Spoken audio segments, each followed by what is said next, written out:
Welcome to Mo English Lessons. Are you ready to unlock your world and start speaking English with confidence?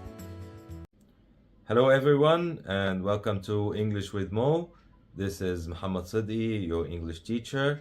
Let's get started with our new lesson for today. Our lesson for today is going to be about the strong adjectives and the multi-word verbs. Now, I believe you have heard strong adjectives, or let's say adjectives that's having a different meaning, or let's say a magnified meaning other than a normal one. And also, I believe that you've heard a verb that's made up of more than one word, and so it form a different meaning than the expected one. Now let's get started with the first thing that we're having, which is the strong adjectives.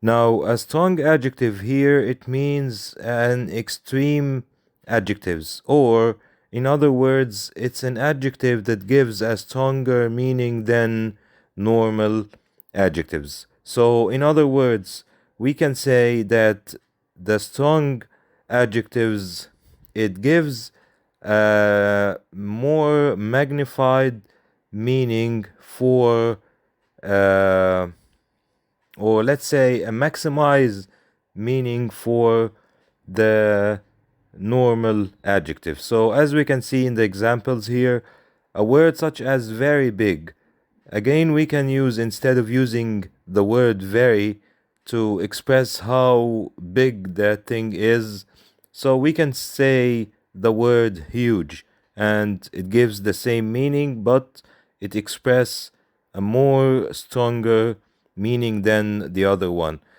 The same goes for very small. We can use the word tiny. For very good, we can use the word excellent.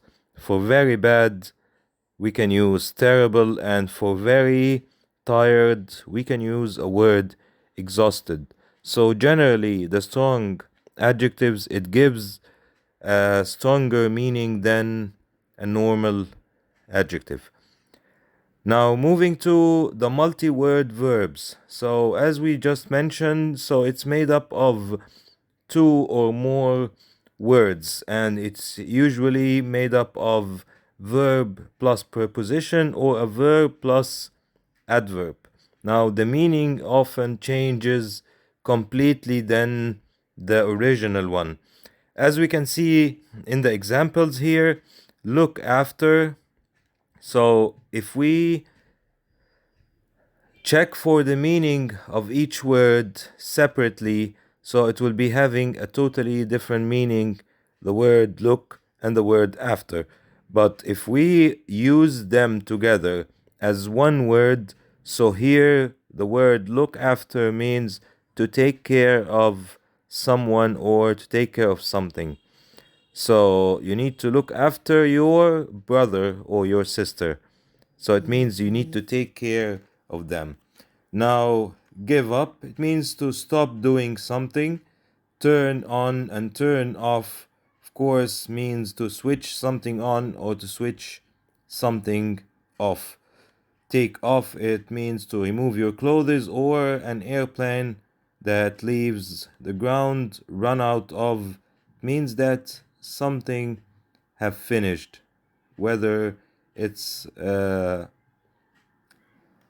something materialistic or even something spiritual. So we run out of something materialistic. Let's say we run out of sugar, we run out of tea.